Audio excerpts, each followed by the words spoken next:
அதில் நாங்கள் பங்கு பற்றியும் அதை நாங்கள் வெளிப்படுத்த வேண்டும். ஆனால் அந்த பங்கு பெற்றல் என்பது ஸ்ரீலங்கா அரசாங்கத்தை ஏற்கவில்லை என்பதை தெளிவுபடுத்த வேண்டும் என்ற அடிப்படையில் தான் இந்த பொது வேட்பாளர் முறையை கொண்டு வருகின்றார்கள். ஒரு தேசம் என்று நாங்கள் பேசும் போது என்ன செய்ய வேண்டும்? பேசிக்கொண்டிருக்க முடியாது. அந்த தேசத்துக்குரிய கட்டுமானங்களை மெல்ல மெல்ல உருவாகி கொண்டிருக்கும். ஒரு ஷேடோ கவர்மெண்ட் அதே போல உருவாகி கொண்டிருக்கும். தேசிய தலைவரும் மாவீரர்களும் மக்களுடன் காலம் எல்லாம் வாழ்கின்ற ஒரு ஒரு தெய்வத்தன்மையை கொண்டவர்கள்.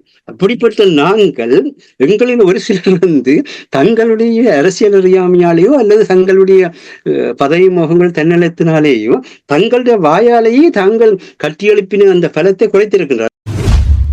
அதிகாரம் என்பது என்ன?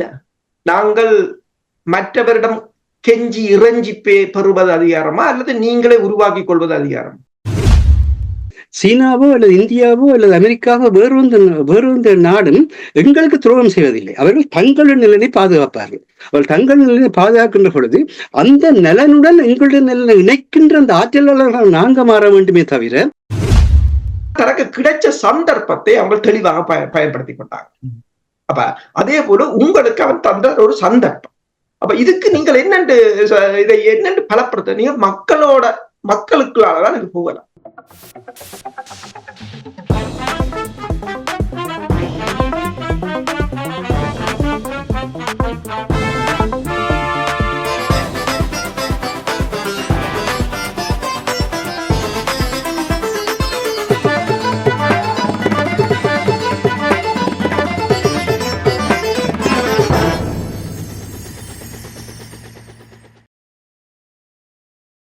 அனைத்துலக உயிரோடை தமிழ் ILC தமிழ் உயிரோடை தமிழில் அன்பர்களே, இலக்கின் சிந்தனை வாராந்த இலக்கு இணைய இதழில் பிரசுரிக்கப்படும் ஆசிரியர் தலையங்கம் அதனுடைய விளக்கத்தை உயிரோடை தமிழ் உறவுகளுக்கு எடுத்து வரும் நிகழ்ச்சியாக இலக்கின் சிந்தனை இடம்பெறுகின்றது.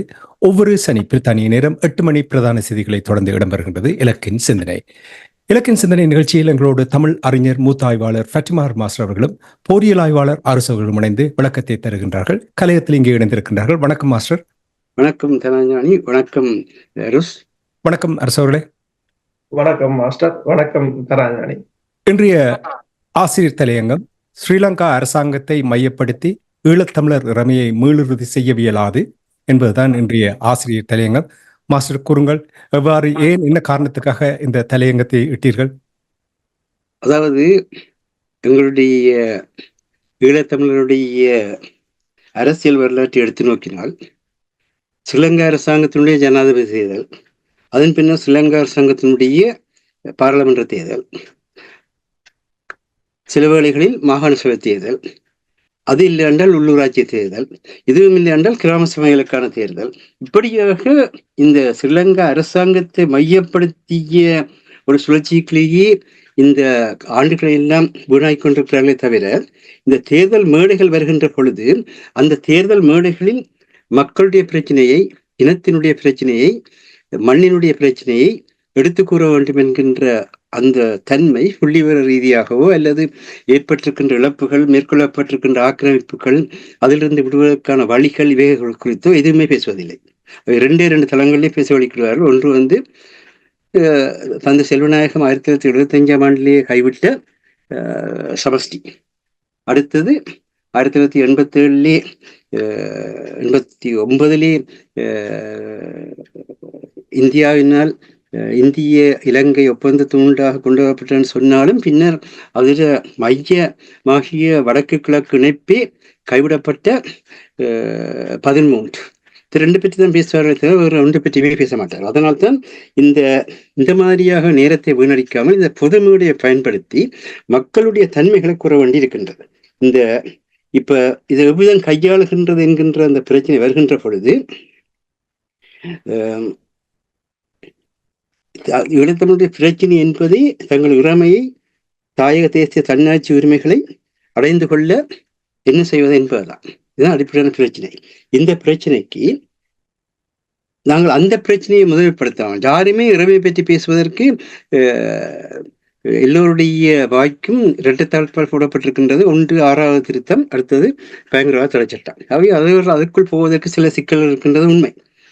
அடுத்த கட்டத்தில் மக்களுடைய வாழ்க்கை எவ்விதமாக பாதிக்கப்பட்டிருக்கின்றது என்பது ஒன்று இருக்கிறது. அதனை எடுத்து விளக்குவதன் மூலமாகத்தான் இந்த ஆட்சி உள்ளக தன்னாட்சி தன்மையை கொண்டிருக்கவில்லை என்பதை கூறலாம். அதுவும் செய்வதில்லை. சரி, அது ஒரு பக்கம் இருக்கட்டும். தேர்தல் எவ்விதமான என்ற பிரச்சனையிலே இதனை புறக்கணிப்பதா அல்லது பொது வேட்பாளரை முன்னிறுத்தி இது ஈழத்தமிழர்களால் ஏற்கப்படாத ஒன்று வெளிப்படுத்துவதா என்ற கருத்து முதலையே என்று காண்கின்றோம். இது ஸ்ரீலங்கா நிறைவேற்று அதிகாரமுள்ள ஜனாதிபதி ஆட்சி முறைமை மூலம் செய்தி பெறும் ஈழத்தமிழரை ஒற்றுமையினங்களை விரிவுபடுத்தி அவர்களின் இறமையை ஒடுக்கும் அதன் தலைமை நோக்குக்கு ஈழத்தமிழர்களும் தங்களை அறியாமலே கருத்து மோதல்களால் துணை போகின்ற ஒரு நடைமுறையாக இருக்கின்றது. இது இந்நிலை மாற்றுவதாக இருந்தால் முயற்சிகள் ரெண்டுமே ஈழத்தமிழர்களுடைய இறமைக்கு சான்றாக அமையக்கூடியனவே என்பதை இருதரப்பினரும் ஏற்றுக்கொள்ள வேண்டும். பின்னர் இருதரப்பினரும் மக்களுக்கு தங்கள் நிலைப்பாடுகளின் நோக்கையும் போக்கையும் தெளிவுபடுத்தல் மூலம் மக்களுக்கு அரசியல் அறிவூட்டலை செய்ய வேண்டும். அந்த அரசியல் அறிவூட்டல் மக்களுக்கான வாழ்வுக்கான சக்தியாக மாற்றப்பட வேண்டும். இதற்கு புறக்கணிக்கும் மரபு ஈழத்தமிழர் இறமைக்கான வெளிப்படுத்தல் என்று 22/5/1972 முதல் இன்று வரை ஈழத்தமிழர்கள் அரசற்ற தேச இனமாக்கப்பட்டதன் பின்னர் தொடர்வதன் முக்கியத்துவத்தை ஏற்க வேண்டும். அதேவேளை புறக்கணிப்புகள் நடைபெற்ற போதிலும் அவை உலகின் கவனத்தை ஏன் கவரவில்லை என்று ஆராய்ந்து பார்க்க வேண்டும். இனி தற்போது நடைபெற்று வரும் புறக்கணிப்பை எவ்வகையில் உலகின் கவனத்துக்கு கொண்டு வரலாம் என்றும் மக்களுக்கு எடுத்துரைக்க வேண்டும். இந்த புறக்கணிப்பு எவ்வாறு சிங்கள தேசத்தையோ இந்திய கூட்டாண்மையையோ அல்லது அமெரிக்க சீன பங்காண்மையையோ ஈழத்தமிழ் தேசிய பிரச்சனைக்கான தீர்வுகள் குறித்து சிந்திக்க வைக்கும் என்பதை விளக்கி தெளிவுபடுத்த வேண்டும். அதே நேரத்தில் இதற்கு மாற்று வழியாக சஸ்டைனபிள் என்று அரசியலை கூறுவார்கள். அந்த மாற்று வழியாக நோக்கில் மாறுபடாது ஈழத்தமிழர் வாக்குகள் சிங்கள கட்சிகளுக்கு போவதை தடுப்பதும் ஈழத்தமிழர்களின் அரசியல் குடிசார் செயற்பாட்டாளர்களை ஒன்றிணைத்து தேசமாக விளைவிப்பதும் பொது வேட்பாளர் நிமித்தல் நோக்கு என்றால் அதனை மக்களுக்கு தெளிவுபடுத்த வேண்டும். இது எவ்வகையில் ஈழத்தமிழர்கள் ஸ்ரீலங்காவில் இறமையை ஏற்கவில்லை என்பதை வெளிப்படுத்தும் என்பதை மக்களுக்கு விளக்க வேண்டும். இது எந்த வகையில் உலகின் கவனத்தை ஈர்க்கும். இன்றைய உலகில் எதிலும் கூட்டாண்மைகளும் பங்காண்மைகளும் கொண்டே சமூக பொருளாதார அரசியல் ஆன்மீக விடுதலைகள் நோக்கி பயணங்கள் நடைபெறும் நிலையிலேயே ஈழத்தமிழர்கள் ஒற்றுமையாக எவ்வாறு பொது வேட்பாளர் பின்னணியில் பொது வழியில் ஒரு இலக்கில் பல வழிகளில் முரண்பாடுகளை கடந்து ஒன்றுபட்டு கூட்டாண்மையுடன் பங்காண்மைகளுடன் பயணிக்கலாம் என்பதை தெளிவாக்கி மக்களை ஒருமைப்படுத்த வேண்டும். இதனையே இலக்கு பணிவாக வேண்டியிருக்கின்றது. எங்களுக்குள் மோதல்கள் வேண்டவே வேண்டாம். யாராலும் இன்றைய உலகில் தனியொரு அமைப்பாகவோ அல்லது கட்சியாகவோ எந்த பிரச்சனைக்கும் தீர்வு காண இயலாது. இது உலகில் இன்றைய யதார்த்தம்.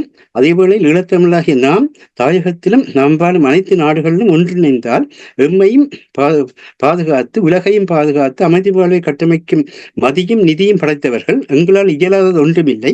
சிறிய மக்கள் தொகையும் சிறிய நிலப்பரப்பும் கொண்ட சிங்கள மக்கள் எவ்வாறு தங்களை உலகுக்கு வேண்டியவர்களாக கட்டமைத்து தங்கள் நிலைப்பாடுகளையும் தேவைகளையும் நிறைவேற்றிக் கொள்கின்றார்கள் என்பது எமக்கு கண்முன்பாகவே உள்ள உதாரணம். உள்ளது எதுவோ அதை கொண்டு வல்லது செய்தலும் வல்லது எதுவோ அதை கொண்டு நல்லது செய்தலும் மனித வளர்ச்சிக்கான படிகள். அதனை விட்டு நேற்றை பேசி மகிழ்வது அல்லது இயங்குவது இனி வேண்டாம். நேற்றின் அனுபவங்கள் இன்று நமக்கு பலமாகட்டும். நாளைய நினைந்து கனவு காணவும் வேண்டாம். இன்று என்ன பலத்தை வெளிப்படுத்துகின்றோமோ அதுவே நாளைய புதுமையை உருவாக்கும். இதுவே இலக்கின் அழைப்பு. தியாகங்கள் எப்பவும் போற்றப்பட வேண்டியது. நடைமுறைகள் எப்பவும் அந்த தியாகங்களின் அடிப்படையில் கட்டியெழுப்பப்பட வேண்டியது. நேற்று நடந்தவை மாற்றப்பட முடியாத வரலாறு. இதனை சுமந்திரன் போன்ற சட்டத்தரணி பாராளுமன்ற உறுப்பினர்கள் கவனத்தில் கொள்ள வேண்டும். ஒற்றையாட்சி சமஷ்டி எல்லாவற்றையும் கடந்து 1977 ஆண்டின் மக்களாணை என்றுமே இனியொரு சுதந்திரமான தேர்தல் இல்லாமல் மாற்றப்பட முடியாதது. தயவு செய்து உண்மையை நேர்மையை அரசியல் படுத்துங்கள். பொய்மைகள் வேண்டாம், திரிவுகளும் வேண்டாம். எந்த கட்டிக்காரன் பொழுதும் 8 நாட்களுக்குத்தான் என்பது தமிழர் வழக்கு மொழியாக இருக்கின்றது. உயிராலும் உடல் சிதைவுகளாலும் வாழ்விழப்புகளாலும் பிறர் வாழ தம்மை ஈகம் செய்த மரணமற்ற மனித குலத்தின் சொந்தக்காரர்கள் நாங்கள். அதன் பிரதிநிதிகளாக உங்களை முன்னிறுத்த முயலும் எவரிடமும் அந்த தியாகத்தை உறுதியையே யாவரும் எதிர்பார்ப்பார்கள். இறுதியாக உலகம் இருபெரும் போர் முனைகளை எந்நேரமும் சந்திக்கும் நிலையில் உள்ளது. இன்றைய உலக அரசியல் ஒழுங்கு என்பது கொந்தளிக்கும் அலைகளாக உள்ளது. இதன் விளைவுகள் மேற்குலகில் நிரபாத இனவாதம் உலகத்தை தொடங்கிவிட்டதை பிரித்தானிய அதிதீவிர வலதுசாரிகள் நகரகாவலர் மோதல்களும் ஐரோப்பிய அதிதீவிர வலதுசாரிகள் வாக்குப்பலவும் தெளிவுபடுத்துகின்றது. தாயகத்தில் இருந்து அரசியல் புகலிடம் கோரி புலம்பெயர்ந்த தமிழர்கள் மீளவும் அரசியல் புகலிடம் கோரி ஈழத்தமிழர் தாயகத்துக்கே திரும்பும் காலமும் கோலமும் வேகமாகிக் கொண்டு வருகின்றது. இந்நிலையில் தாயக ஈழத்தமிழரும் புலத்து ஈழத்தமிழரும் கல்வியால் அறியாமையையும் சமூக மூலதனங்களால் வறுமையையும் போக்கச் செய்ய வேண்டியவை எத்தனையோ உண்டு. அவற்றையெல்லாம் விடுத்து ஸ்ரீலங்காவின் அரசியலில் மயங்குகின்ற ஈழத்தமிழர்கள் தங்கள் இறமையை மீளுறு செய்வதில் உள்ள மயங்குவதை ஈழத்தமிழர்கள் தங்கள் இறமையை மீளுறு செய்வதில் உள்ள ஒரே தடை என்பதே இலக்கின் உறுதியான எண்ணமாக இருக்கின்றது. இதுதான் இவ்வாறு ஆசிரியமாக அமைகின்றது.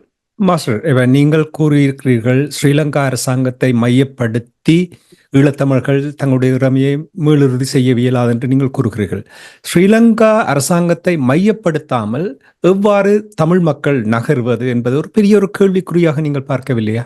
ஸ்ரீலங்கா அரசாங்கத்தில் இருந்து வெளியேறி 1972 ஆண்டிலிருந்து 1978 ஆண்டு மட்டும் நாங்கள் ஒரு நேஷன் பில்டிங் ப்ரோசஸ் என்று சொல்கின்ற தேச நிர்மாணத்தை செய்தோம் என்பதும், அந்த 1978 ஆண்டிலிருந்து 2009 ஆண்டு வரை நாங்கள் எங்களுடைய உயிரையும் உடைமைகளையும் நாளாந்த வாழ்வையும் பாதுகாக்கின்ற மண்ணையும் பாதுகாக்கின்ற நடைமுறை அரசை அமைத்து வாழ்ந்தோம் என்பதும் சமகால வரலாறு.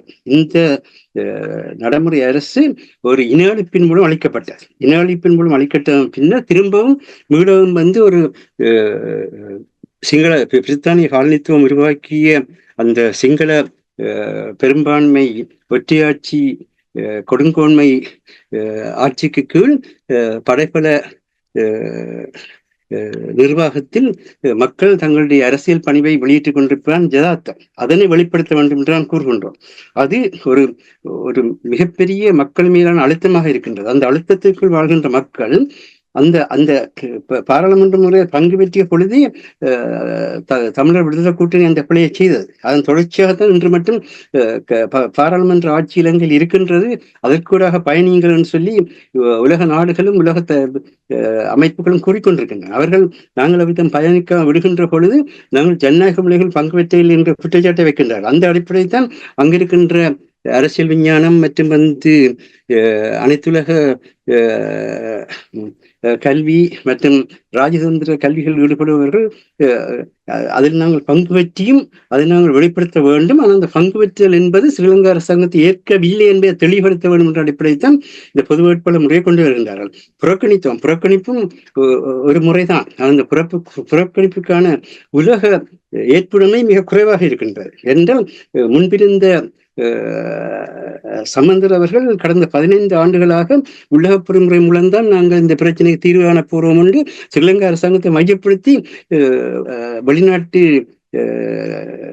வெளியக சுய அடிப்படையில் வெளிநாட்டு அமைப்புகள் நாடுகள் உதவுவதற்கான அந்த தளம் மேலிருந்து வருகின்ற பொழுது அமைக்கிவிட்டார். அதை இப்பொழுது சுதந்திரம் தொடர்ந்து செய்து கொண்டிருக்கின்றார். ஆகவே எங்களாலேயே எங்களுடைய இறமை அளிக்கப்பட்ட இடத்தில் இதை புதிய ரத்தினதுரை ஒரு முறை கூறினார். அதாவது தமிழனை அழிப்பது தமிழன் தான் என்பதை ஒரு கவிதை மூலமாக கூறினார். அது மாதிரி நாங்கள் எங்களையும் அழித்துக் கொண்டிருக்கின்ற சூழ்நிலையில் இப்ப இருசல பிரச்சனை இருக்கின்றது. ஒன்று, இந்த சம்பந்தன் சுதந்திரன் போன்றவர்களால் உள்ளக பொறிமுறைக்குள் நாங்கள்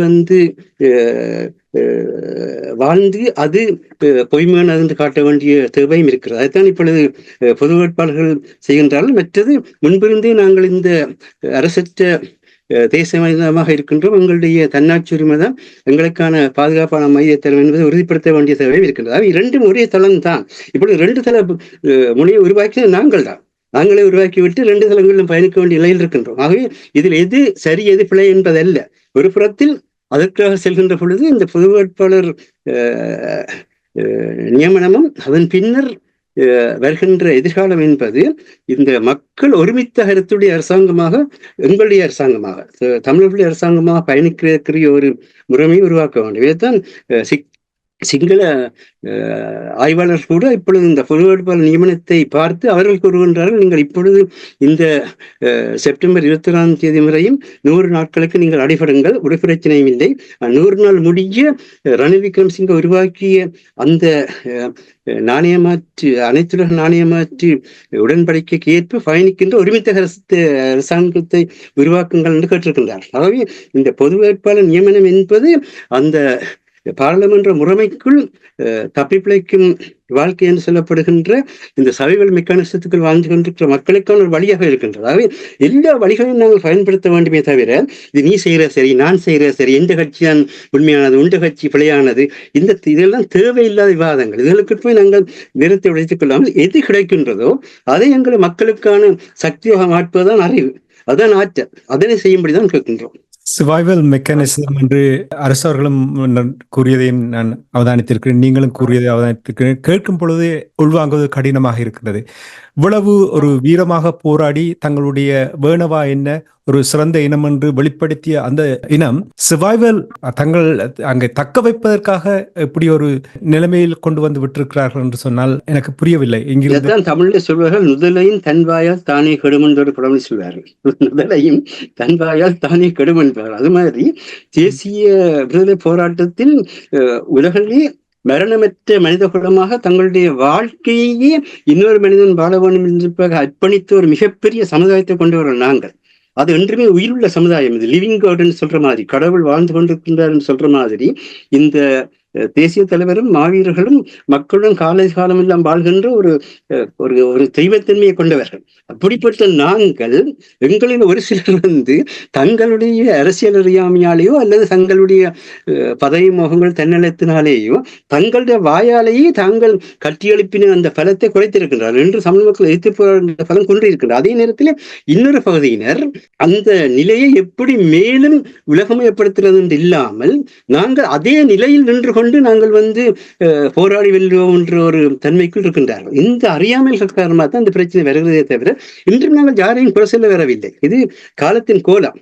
அந்த காலத்தின் கோலத்தை எப்படி எங்கள் அறிவினால் நாங்கள் வெல்ல வேண்டும், உங்கள் செயற்பாட்டினால் வெல்ல வேண்டும் என்பது என்று பேசப்பட வேண்டிய ஒன்றாக இருக்கின்றது. நன்றி மாஸ்டர். இது குறை கூறுவதில்லை, யதார்த்தத்தை நாங்கள் புரிந்து கொள்ள வேண்டும். நிலைமைகளை அறிந்து கொண்டால்தான் அதற்கான வழிகளை கண்டுபிடிக்கலாம். பேசுவதனால் ஒரு குறை கூறுவது இல்லை காழ்ப்புணர்வு என்று கூறுவதை எந்த காலத்திலும் ஏற்க முடியாது. அது எங்களுக்கு நாங்களே கல்லால் அடிக்கிற மாதிரி, நாங்கள் தான் நீங்கள் தான் நாங்கள் இன்றைக்குமே ஒரு தமிழனிலிருந்து கூட எங்களை பிரிக்கவில்லை. இந்த தமிழன் வீழ்ந்தாலும் நாங்களும் வீழ்வோம். கருத்துக்கள் நிச்சயமாக பரிமாறப்படும். நான் அடிக்கடி வானொலி கூறுவேன், கருத்துக்கள் நூடாகத்தான் ஒரு தெளிவு வரும். அந்த தெளிவை பெறுவதற்கு எங்களுடைய இனம் ஒரு மனசுத்தியோடு, குறிப்பாக இந்த அரசியல் பரப்பில் பயணிப்பவர்கள் மனசுத்தியோடு செயல்பட வேண்டும் என்பதைத்தான் இங்கே கூறலாம். நன்றி மாஸ்டர். அரசவர்களை இப்போ உங்களிடம் வருகின்றேன். இப்போ இந்த மாஸ்டருடைய இந்த தலையங்கம் ஸ்ரீலங்கா அரசாங்கத்தை மையப்படுத்தி என்று சொல்லும் பொழுது நான் 2-3 தடவை அந்த தலையங்கத்தை படித்து விட்டு யோசித்தேன். ஆயுத போராட்டத்துக்கு முன்னரும் ஆயுத போராட்டத்துக்கு பின்னரும் நீங்கள் பார்த்தீர்கள் என்றால் அரசியல்வாதிகள், மக்களால் தெரிவு செய்யப்பட்ட அரசியல்வாதிகள் ஸ்ரீலங்கா அரசாங்கத்தை மையப்படுத்தித்தான் செயல்படுகிறார்கள். குறிப்பாக நீங்கள் பாருங்கள், பின்கதவால் ஒரு உதாரணத்துக்கு சொல்லுகிறேன். பொது கட்டமைப்பு உருவாக்கப்பட்டது, பெருசாக பேசப்பட்டது. அங்கே இந்த பொது கட்டமைப்பில் 7 அரசியல் கட்சிகளை கையொப்பமிட்டார்கள். கையொப்பமிட்டு ஒரு சில நாட்களில் இரகசியமாக ஒரு சாரார் போய் அரசாங்க தலைவர்களை சந்திப்பதும் பேரம் பேசுவதும். இதில் என்ன மாற்றம் இருக்கின்றது? ஸ்ரீலங்கா அரசாங்கத்தை மையப்படுத்தினால்தானே இவர்களால் தமிழ் மக்களுக்கு ஒரு வழியை காட்டக்கூடியதாக இருக்கிறது போல் ஒரு பிம்பத்தை உருவாக்குகிறார்கள். அப்ப இரகசியமாகவும் பின்கதவாலும் எப்படி செயல்படுவது, எந்த விதத்தில் எங்களுடைய இறமையை மீளுறுதி செய்ய போகிறது? உண்மைதான். என்னென்று சொன்னால் இதுல 2 விடயங்கள் இருக்கின்றன. ஒன்று நாடாளுமன்ற தேர்தல். அது இப்ப மாஸ்டர் அடிக்கடி கூறுவது போல தந்தை செல்வா அவர்கள் நாடாளுமன்றத்தை விட்டு வெளியேறியது போல யாரும் இப்போது வெளியேற தயாராக இல்லை. அது ஒரு மிகப்பெரிய ஒரு பின்னடைவான ஒரு விடயம். ஆனால் சில அவர்கள் அதற்குரிய கருத்தை கூறுகிறார்கள். அந்த இடத்தை எங்களுக்கு விரும்பாதவர்கள், அதாவது ஒரு தகுதியற்றவர்களை போட்டு எங்களை அவர்கள் பிரதிநிதித்துவப்படுத்துவதாக ஒரு பிரச்சாரம். இப்ப உலகமே ஒரு பிரச்சார மேடையாகத்தான் இருக்கின்றது. அப்ப அதுதான் இப்ப பாத்தீங்கன்னா எல்லாம் முழுக்க ஒரு சண்டை கூட புரோபகண்டா ஓராகத்தான் இருக்கின்றது. இப்ப இந்த நீரோட்டத்துல கலப்பதற்கு அது தேவை என்று கூறுகிறார். ஆனால் இந்த மையப்படுத்த அதுவும் இலங்கை அரசை நாங்கள் மையப்படுத்தவில்லை. தமிழ் மக்களை பிரதிநிதித்துவப்படுத்துகிறோம், அவ்வளவுதான் என்றதுக்குள்ள நின்று கொண்டோம் என்றால் சரி. இப்ப அரசு தலைவர் தேர்தல் என்பது வேறு. இப்ப நாங்கள் தமிழ் தேசிய மக்கள் முன்னணியை பொறுத்தவரையில் அவர்களுடைய கோஷம் ஒரு நாடு 2 தேசம் இரு தேசம் என்றால் 2 அரசு தலைவர்கள் இருக்க வேண்டும். அதுதான் முதல் படி. நாங்கள் ஒரு தேசம் என்று நாங்கள் பேசும் போது என்ன செய்ய வேண்டும்? பேசிக்கொண்டிருக்க முடியாது. அந்த தேசத்துக்குரிய கட்டுமானங்களை மெல்ல மெல்ல உருவாகி கொண்டிருக்கும். ஒரு ஷேடோ கவர்மெண்ட் அதே போல உருவாகி கொண்டிருக்கும். அப்ப இரு தேசம் சரி, 2வது ஜனாதிபதியை உருவாக்குங்கள், 2வது அமைச்சரவையை உருவாக்குங்கள், 2வது வெளிவார கொள்கையை உருவாக்குங்கள், 2வது பொருளாதார கொள்கையை உருவாக்குங்கள். அப்ப நீங்கள் அப்படி உருவாக்க உங்களோடு இணைவார்கள் பலரும் இணைவார்கள். இப்ப பல நாடுகள் ஆர்வமாக இருக்கின்றது. இப்ப பாருங்கள், 150 கோடியுடன் சீன தூதுவர் போகிறார் வடக்குக்கும் கிழக்குக்கும்.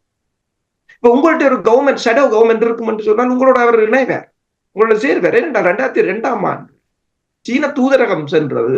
அங்க தமிழ்ச்செல்வர் அண்ணாவோட அவர்கள் கதைத்த படங்கள் கூட நீங்கள் பார்க்கலாம், தமிழ்நாட்டில் கூட இருந்தது. முதலில் விடுதலை புலிகளுடன் ஒரு ட்ரேட் உடன்பாட்டுக்கு வந்த நாடு சீனா. அதுதான் மிகப்பெரிய பிரச்சனையாயும் வந்தது என்ற பூகோள அரசியல். ஆனால் அவர்கள் அதை எதிர்க்கவில்லை. ஏனென்று சொன்னால் இப்ப இந்தியாவும் வந்தாலும் இப்ப தேசிய தலைவர் கூறும்போது இந்தியா நட்பு நாடு என்றுதான் கூறுகிறார். ஆனால் வேறு நாடு, அதுங்கிற நாடு அல்ல, அது வேறு நாடு. இப்ப இதே போலதான் நீங்கள் பார்த்தீங்கன்னு சொன்னால் இப்ப அரசு தலைவர் தேர்தல் என்பதை நாங்கள் சரி புறக்கணிக்கிறது பிரச்சனை இல்லை, அடுத்ததாக பொது வேட்பாளர். ஆனால் இந்த 2 ஆப்ஷனையும் தவிர வேறு இல்லை என்பதை நாங்கள் உணர்ந்து கொள்ள வேண்டும். அடுத்ததாக இப்ப நீங்கள் கூறியது போலதான் இப்ப கட்சிகள் இணைந்து அவர்கள் அரசர் ரணில் விக்ரமசிங்காவோடையோ யாரோ கதைச்சதோ ஒரு தோற்றப்பாடு ஒரு கருத்து வந்திருந்தது. இது தொடர்பாக சிலர் என்னுடன் கதைத்திருந்தார்கள். அப்போது நான் கூறினேன், உடனடியாக அவசரப்படாதீர்கள். அவர்கள் அதில் உள்ள கட்சிகள் இதுவரையில் பொது வேட்பாளருக்கு ஆதரவை கொடுப்பதிலிருந்து விலகவில்லை. இப்ப யாரும் யாருடனும் கதைக்கலாம். இது எங்களுக்கு வச்ச பொறியாயும் இருக்கும். இப்ப நாங்கள் எல்லோரும் கூட்டாக வேலை செய்யறோம் என்று வையுங்கள். ஒருவர் நாங்கள் ஒரு தரப்புக்கு எதிராக வேலை செய்து கொண்டிருக்கிறோம் கூட்டாக. அவங்க சும்மா எங்களோட டீ குடிச்சிட்டு போனாலே ஒரு தரப்பை கூப்பிட்டு நாங்க அவங்க ஒன்னும் கதைக்க தேவையில்லை. 2 பேரை கூட்டி கொண்டு போய் கொஞ்சம் பிளேன் டீயை குடிச்சிட்டு போனாலே மற்ற தரப்பு அவங்கள சந்தேகமா பார்த்தால் அதே ஒரு பிளவா வந்துடும்.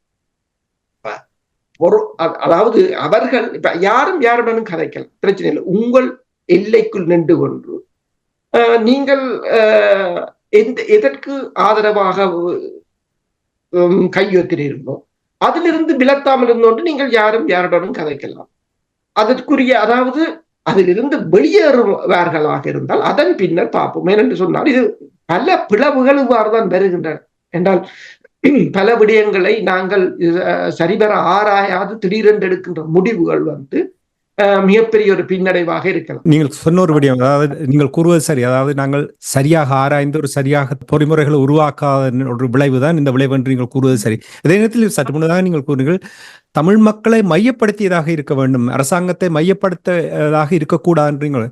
எப்படி இருக்க முடியும்? எங்களிடம் எந்த ஒரு அதிகாரமும் இல்லையே. எப்படி தமிழ் மக்களை மட்டும் மையப்படுத்தி அரசாங்கத்திடம் செல்லாமல் எப்படி தமிழ் மக்கள் பயணிப்பது? எங்களிடம் அதிகாரம் இல்லை.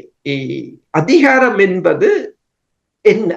நாங்கள் மற்றவரிடம் கெஞ்சி இறைஞ்சி பெறுவது அதிகாரமா அல்லது நீங்களே உருவாக்கி கொள்வது அதிகாரம்? எது அதிகாரம்? நீங்கள் உங்கள் மக்களை ஒருங்கிணைத்தீங்கள் என்று சொன்னால் மக்கள் உங்களுக்கு அதிகாரத்தை தருவார்கள். இது சிங்களவன் எங்களுக்கு அதிகாரம் தர தேவையில்லை.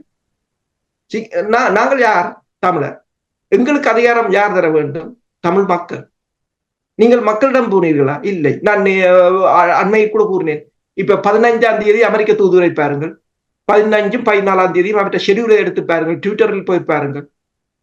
கதிராமத்துக்கு போறார், முருகன் கோயில்ல நிக்கிறார், அங்கால புத்தர் கோயில்ல நிக்கிறார், அங்கால பள்ளி வாசல்லையும் போய் அதே ஷல்வார்ல இருக்கிற துண்டை தூக்கி தலையில போட்டுக்கொண்டு அங்கேயும் நிக்கிறார். அங்க பாத்தீங்கன்னா அந்த பறையோல இல்ல பொருட்கள் செய்கிற இடத்துல அது அமெரிக்கா US 8 செய்யறது, அங்க போயிருந்து சிரட்டையில தேத்தண்ணி குடிக்கிறேன். அதுக்கு பிறகு பாத்தீங்கன்னா ஜால விவசாயிகளோட போயிருந்து உரத்தை கொடுத்துட்டு அங்கிருந்து கழிச்சு கொண்டிருக்கிறேன். எங்க அவங்க அதுவும் அமெரிக்க தூதுவருக்கு என்ன? இப்ப பாருங்க, சீன தூதுவரை பாருங்க, 150 கோடியோட யாழ்ப்பாணத்துக்கு போறான், சனத்தோட போறான். இப்ப நாங்கள் அதாவது இந்திய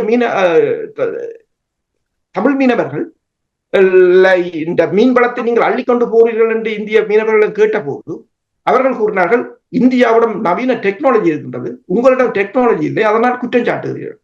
இன்றைக்கு சீனா 150 கோடியுடன் நவீன விலைகளையும் கொண்டு போறான். ஒருத்தனுக்கு மீனை கொடுக்கறத விட மீனை பிடிக்கிற வழியை காட்டுறதுதான் அபிவிருத்தி. இன்னைக்கு அவன் விலையை கொடுக்குறான், மீனை கொடுக்கல, விலையை கொடுக்குறான், நீ பிடிக்க. இப்ப இல்ல, அவங்க பாருங்க எங்க நிக்கிறாங்க, மக்களோட நிக்கிறாங்களே. நாளைக்கு அவங்களுக்கு ஒரு தேவை என்று வரும்போது அந்த மக்கள் அவங்களோட நிற்பார்கள். பாருங்க, அறகல்யாண்டு என்ன உருவாக்குறாங்க, சிம்பிளா உருவாக்கினாங்க. ஏன்? மக்கள் அவங்கள்ட்ட நிக்கிறாங்க. இன்னைக்கு பங்களாதேஷ்ல பாருங்க, நீங்கள் எத்தனை அரசியல் கட்சிகள் இருந்தீங்களோ, என்னத்தை செய்தீங்களோ, இந்தியா பக்கத்துல பெரிய வல்லரசாக இருந்தது. எங்க பிடிச்சாங்க? மக்களின் தொழில் வாய்ப்புல இருந்துதான் அது ஆரம்பிச்சது. ஒரு 15 வருஷ ஆட்சியே தூக்கி எறிஞ்சது. ஜனவரி மாதம் 3/2 பங்கு பெரும்பான்மையை பெற்றவர் ஹசீனா ஜூலை மாதம் நாட்டை விட்டு தப்பி விட வேண்டிய நிலை. இலங்கையிலும் அப்படித்தான். அப்ப நீங்கள் அதிகாரம் என்றது நாங்கள் இலங்கை அரசிடமோ வெளிநாடுகளிடமோ இறைஞ்சி பெயர்வதில்லை. உங்கள் மக்கள் உங்களுக்கு அதிகாரம் தந்தால் இந்த நாடுகள் உங்களுடன் வரும், உங்களுக்கு பின்னால். அதை நீங்கள் மக்களுடன் பணியாற்ற கற்றுக்கொண்டால் அதுவே எங்களுக்குரிய அதிகாரமாக இருக்கும். நன்றி அரசர்களே. மாஸ்டர், உங்களிடம் அதே கேள்வியை நான் கேட்கப் போகின்றேன். அதில் ஒரு கொஞ்சம் அரசவர்கள் கூறிய விடயத்தை வைத்துக் கொண்டதை கேட்கப் போகின்றேன். அதாவது, சீனா அள்ளிக்கொண்டு போகிறார்கள் தமிழ் மக்களை ஒரு கையேந்திகளாக நிற்க வைப்பதற்காக, தங்களுடைய காரியத்தை நடத்துவதற்காக அவ்வாறான செயல்பாட்டை செய்கிறார்கள். அதுதான் சீனா செய்கின்றது, அதுதான் இந்தியாவும் செய்கின்றது. என்னுடைய கேள்வி என்னவென்றால், இப்ப அவர்கள் எல்லோரும் போய் ஓடிப்போய் மக்களை சந்திக்கிறார்கள், மக்களுக்கு உதவிகளை வழங்குகிறார்கள் என்றால், இப்ப நாங்கள் அதிகாரம் இல்லாமல் இருக்கின்ற நிலையில், எங்களிடம் ஒரு தலைமையும் இல்லாத நிலையில், இப்ப 15 ஆண்டுகளில் ஒரு ஆக்கப்பூர்வமான விடயத்தை என்னத்தை சாதித்து பார்த்திருக்கிறீர்கள்? தமிழ் மக்களை பொறுத்த மட்டில், தமிழ் மக்களுடைய விடுவு துறவ ஏதாவது ஒரு விதத்தில் இப்ப மேற்கத்திய நாடுகள் செய்கின்றது போல், இந்தியா, சீனா, அமெரிக்கா போன்றவர்கள் செயல்படுகின்றது போல், ஏன் தமிழ் தரப்பினர் அவ்வாறு செய்ய முடியாமல் இருக்கிறது? இது ஒரு மிக அற்புதமான ஒரு கேள்வியை கேட்டிருக்கிறீர்கள். இதில் என்னவென்றால், அரசு கூறியவாறு இந்த அதிகாரம் என்றால் என்ன என்பதை நாம் உணர்ந்து கொள்ள வேண்டும். அதாவது, இது நான் இப்ப அதுக்காக நீங்கள் பேசிக்கொண்டிருக்கின்ற பொழுது ரத்தினதுரை உலக்களம் புத்தகத்தை கையில தூக்கினார். அவர் நான் முழுவதும் இப்ப வாசிக்கிற நேரம் இல்லை, அவற்ற குந்தோர் குடிநிலம் வேண்டும் என்கின்ற கவிதை, அதுக்கு பிறகு சிறந்தாழ்த்த வாழ்விய மக்கள் சிம்மாசம் என்ற கவிதை, அதுக்கு பிறகு ஆசையில் மண்ணை அள்ளி போடாது மேசைக்கு வாருங்கள் பேசலாம் என்ற கவிதை, அதுக்கு பிறகு விடுதலை பெறாது விழமாட்டோம் கொடுதலை எனினும் அழமாட்டோம் என்ற கவிதைகள். இந்த கவிதைகள் எல்லாம் சிறகற்க ஒரு வழியும் நடந்துள்ளாத ஒரு வழியும் தான் நாங்கள் கேட்கின்றோம் என்று சொல்லி அந்த இயல்பொழிலை கொண்டு சொன்னார். அதாவது, எங்களுடைய மண், எங்களுடைய மனித வலு, எங்களுடைய மண்ணையும் எங்களுடைய மனித வலுவையும் தான் எங்களுடைய அதிகாரம். அது இயற்கை தந்தது. வரலாற்றின் முற்பட்ட காலத்திலிருந்து அந்த மண்ணில் வாழ்ந்து கொண்டே இருக்கிறார். தொன்மையின் தொடர்ச்சியமான இறமையை கொண்டிருக்கிறார். இதுல எந்த ஒரு மாற்றமும் யாரும் செய்ய முடியாது. அப்படி என்றால் எங்களை இன அழிப்பு செய்வதனால்தான் அதை செய்ய முடியும். அதுக்கு தான் நாங்கள் இடம் கொடுத்து கொண்டிருக்கிறோம். எங்களுடைய பலத்தை நாங்கள் பெருக்காமல் இன அழிப்புக்கான இடத்தை தான் எல்லா அரசியல்வாதிகளும் செய்து கொண்டிருக்கின்றார்கள். விடுதலை புலிகளுடைய நடைமுறை அரசு இருந்த காலத்தில் விடுதலை புலிகள் நாட்டினுடைய மண்ணையும் மக்களையும் அதே நேரத்தில் அவர்களுடைய உயிர் உடைமைகள் நாளாந்த வாழ்வையும் பாதுகாத்துக் கொண்டிருந்தார்கள். அந்த பாதுகாப்பின் பின்னணியிலே சீருடை அணிந்த முப்படைகளுடன் கூடிய நிர்வாக முறைமைகளுக்கூடாக மக்களுக்கான ஆட்சியை வெளிப்படுத்திக் கொண்டிருந்தார்கள். அதே நேரத்தில் இந்த ஸ்ரீலங்காவினுடைய இந்த மேலாண்மை உள்ள அரசைத்தான் உலகம் முழுக்க அங்கீகரித்திருந்தது. அந்த சூழ்நிலையில் அவர்களும் தாங்கள் இந்த அரசியலில் பங்கெடுக்க மாட்டோம் என்கின்ற அந்த நிலைப்பாட்டுடன் அதில் போய்த்தான் நாங்கள் ஏதோ செய்யலாம் நினைத்தவர்களை அனுமதித்தார்கள். அதான் ஜனநாயகம். அந்த ஜனநாயகத்திலே புலிகளை தடை செய்யவில்லை. இவர்கள் போய் அங்கே பார்லமெண்டத்துக்கு போன பொழுது அவர்களை கூப்பிட்டு, நீங்கள் இந்த மாதிரியாக இந்த நாட்டினுடைய தன்மையை உடைக்காதவாறு நடந்து கொண்டு தான் அவர்களுடன் பேச்சுவார்த்தை நடத்தவில்லை. அவர்கள் கூப்பிட்டு வழிகாட்டினார்கள், நெறிப்படுத்தினார்கள். அதே மாதிரி தான் முதலில் மாகாண சபை வந்த பொழுது கூட ஈரோசைத்தான் பங்கு பெற்றுவதற்கான அந்த நிலையை உருவாக்கினார்கள். ஆகவே இந்த தேசிய விடுதலை கட்டமைப்பும் தேசிய விடுதலை ஈடுபட்ட தங்களுடைய உயிரையும் உடலையும் கூட பொருட்படுத்தாமல் ஈடுபட்ட போராளிகளும் இன்றும் வாழ்ந்து கொண்டுதான் இருக்கின்றார்கள். இவர்கள் அனைவரும் அந்த மக்களுக்கான உயிரையும் உடைமைகளையும் நாளாந்த வாழ்வையும் பாதுகாக்கின்ற அந்த பயிற்சியும் பொறுப்பும் உள்ளவர்கள். அதை அவர்கள் செய்ய வேண்டும். அதே நேரத்திலே இந்த உலகம் இதுதான் நீங்கள் சொல்ற மாதிரி ஸ்ரீலங்கா அரசாங்கம் தான் அரசாங்கம் என்று அதன் வழியாகத்தான் எல்லாம் செயற்பட போறோம் என்று நிற்கின்ற அந்த நிலையில் அந்த ஸ்ரீலங்கா அரசாங்கத்துக்குள் சென்று நீங்கள் எங்களுக்கான அரசாங்கம் இல்லை என்று சொல்ல வேண்டிய ஒரு போராட்ட களமும் திறக்கப்பட்டிருக்கிறது. அந்த போராட்ட களத்தில் பயணிக்கிற நிலைதான் இன்று இருக்கின்றது. இந்த நிலைக்கு போகின்ற பொழுது நிச்சயமாக அதற்கான தன்மையுடன் செல்ல வேண்டி இருக்கின்றது. அதற்கு மிக மிக தேவையானது ஒற்றுமை. ஒற்றுமை இல்லை என்றால் செய்யவே முடியாது. ஒரு குரல் வேண்டும். அவர்களே சொன்னார்கள், நாங்கள் எந்த நாட்டுக்கு போனா என்ன, எந்த உலக அமைப்புடன் பேச போனால் என்ன, ஒரு குரலோடு வாருங்கள், ஒருமித்த கருத்தோட வாருங்கள் என்று கூறுகின்றார்கள் என்று. ஆகவே சீனா எங்களுக்கு அந்நிய நாடல்ல. எங்களுடைய சமூக விடுதலைக்கு நாங்கள் ஒரு தேசியமாக உருவாவதற்கு, ஒரு தாயகத்தன்மையுடன் உருவாவதற்கு எங்களுக்கிடையே இருந்த சாதியம் என்கின்ற அந்த மிகப்பெரிய சமூக விரோத சக்தி இல்லாதொழிப்பதற்கு தமிழ் மக்களுக்கு ஆயுதம் தந்து போராட வைத்தது சீனா. அது யாரையும் மறக்க முடியாது.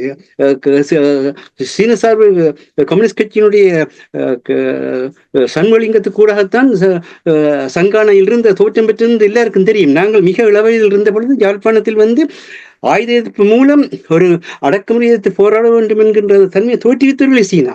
ரஷ்யா தான் எங்களுக்கான பலவிதமான பொருளாதார உரிமைகளுக்கான தன்மையில மட்டுமில்லை. நாங்கள் லெமுரியா கண்டத்தினுடைய சொந்தக்காரர்கள், தமிழ் உலகத்தினுடைய முதன்மையான மொழிகள் ஒன்று சொன்னது ரஷ்யா. ஆக எந்த ஒரு நாடுகளும் எங்களுக்கு தள்ளி வைக்கவில்லை. அந்தந்த நாடுகளுடைய தன்மையுடன் இணைந்து நீங்கள் கூறுவது போல சீனாவோ அல்லது இந்தியாவோ அல்லது அமெரிக்காவோ வேறொந்த நாடும் எங்களுக்கு துரோகம் செய்வதில்லை. அவர்கள் தங்களுடைய நிலையை பாதுகாப்பார்கள். அவர்கள் தங்கள் நிலையை பாதுகாக்கின்ற பொழுது அந்த நலனுடன் எங்களுடைய நலனை இணைக்கின்ற அந்த ஆற்றலாளர்கள் நாங்க மாற வேண்டுமே தவிர அவர்கள் எங்களை ஆக்கிரமிக்க வருகின்றார்கள், இவர்கள் எங்களை ஒதுக்குகின்றார், இந்த கதைகள் வேண்டாம். இதுதான் உலகம். இப்ப வீட்டில் கூட நாங்கள் பொருளாதார ரீதியாக வீட்டின் தலைவன் செயற்பட முடியாமல் போனால் நிச்சயமாக அந்த வீட்டில் அந்த தலைவனுக்கிடம் இருக்காது. அதே மாதிரி பெண்கள் அறிவு பெற்று தங்களுடைய ஆளுமையை கொண்டு அந்த வீட்டிலே வாழ முடியாமல் போனால் அடிமையாகத்தான் இருப்பார். இத்தகைய ஒரு சமூக அமைப்பு முறை தான் தோற்றி வைத்திருக்கிறோம். ஒரு மனிதனில் தங்கியிருக்க முடியாது. மற்ற இன்னொன்று என்னவென்றால் எங்களுக்கு தலைமை இல்லை என்கின்ற ஒரு மிக மோசமான கதையை கதைக்கின்றோம். இந்த இடத்திலிருந்து தான் மிகப்பெரிய பிழைய விடுகின்றோம். ஏன்னு சொன்னால் தேசிய விடுதலை போராட்டம் என்பது இந்த மண்ணும் இந்த மக்களும் ஒவ்வொருவருக்கும் உரியது. நீங்கள் ஒவ்வொருவருமே பங்கு அளித்து நீங்கள் ஒவ்வொருவருமே உங்களுடைய உழைப்பின் மூலம் உங்களுடைய கரத்தின் மூலம் பாதுகாக்கப்பட வேண்டியவர்கள், வேறொருவரால் அல்ல, தங்கி வாழ்வதல்ல. நான் ஒரு தலைவனில் தங்கி வாழ்கின்ற ஒருவனாக நான் தேசிய தலைவர் உருவாக்கப்படவில்லை. நான் என்னிலேயே தங்கி வாழ்கின்றேன். என்னுடைய கருத்தை, என்னுடைய எண்ணத்தை மற்றவர்களுக்கு சிறந்தது பயத்தில் இறந்ததன் பயனை என்கின்ற தொல்காப்பிய மரபின்படி இதுதான் என்னுடைய வாழ்வில் சிறந்ததாக இருக்கின்றது. இதனில் பரிச்சித்து பார்த்து சொல்றோமே தவிர அடக்குமுறையில் இதை ஏற்றுக்கொள்ளுங்கள் கூட சொல்லவில்லை. ஆகவே இன்று ஒவ்வொரு தமிழனும் தன்மானம் உள்ளவனாக, இனமானம் உள்ளவனாக தன்னுடைய திறனில் தானே தங்கி நிற்கின்ற ஒரு தலைமையை தோற்றுவித்தது இந்த தேசிய விடுதலை போராட்டம். இந்த உலகம் முழுவதும் இன்று தமிழர்கள் எல்லா நாடுகளிலும் பறந்து இந்த உலகம் முழுவதும் இருக்கிற எல்லா நாடுகளுக்கும் தமிழினம் என்பது இந்த உலகத்தினுடைய பிரிக்கப்பட முடியாத இனம் என்பதை நிறுவியது இந்த தேசிய விடுதலை போராட்டம்.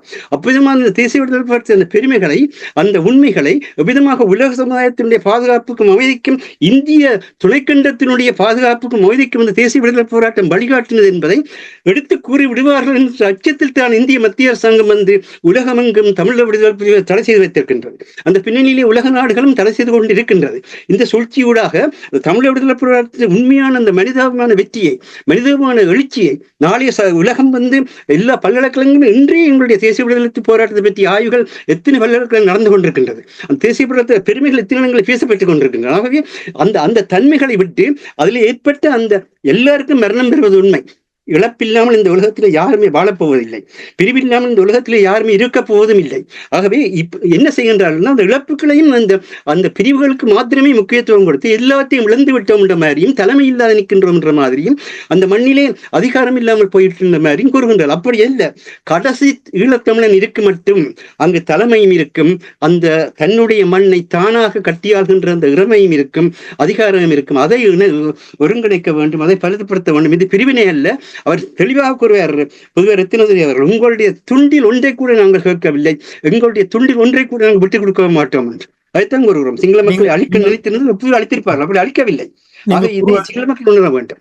நீங்கள் கூறுவது எனக்கு புரிகின்றது மாஸ்டர். நாமே எம்மிடம் சரியான மன திடத்தோடு இல்லை என்று சொன்னால் அதை நாங்கள் செயல்படுத்த முடியாது என்பதை நீங்கள் கூறுகிறீர்கள், எனக்கு தெளிவாக புரிகின்றது. ஆனால் என்னுடைய கேள்வி என்னவென்றால், இப்ப பாருங்கள், இப்ப நாங்கள் சமகால அரசியல் நிலைமைக்கு வந்தோம்.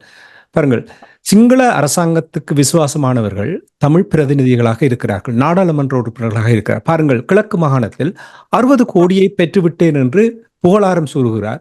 அது வரவு செலவு திட்டத்தில் தமிழ் பிரதேசங்களுக்கு ஒதுக்க வேண்டிய பணத்தை கொடுத்து அவர்கள் அங்கே அதிலிருந்து அவர்களும் சலுகை பெறுகிறார்கள்.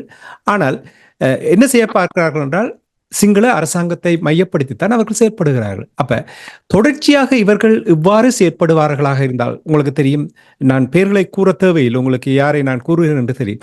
இவர்கள் போன்றவர்கள் தொடர்ந்து இங்கே இப்படி செயல்பட்டு கொண்டிருந்தால் நீங்கள் கூறுகின்றதை எப்படி யதார்த்தமாக மாற்றுவது? இவர்களில் நாங்கள் தங்கி இல்லை என்பதுதான் இதுக்கான முதலாவது பதில்.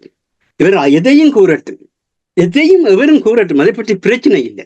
ஒரு மனிதனால் தான் எங்களுடைய மண் வந்து உலகத்தினுடைய மிக முக்கியமான மண் என்பதும், எங்களுடைய மொழி வந்து உலகத்தினுடைய மிக முக்கியமான மொழி என்பதும் வெளிப்படுத்தப்பட்டது ஒரு மனிதனால், தேசிய தலைவர் வேலுப்பிள்ளை பிரபாகரன் அவர்களால் மட்டும்தான்.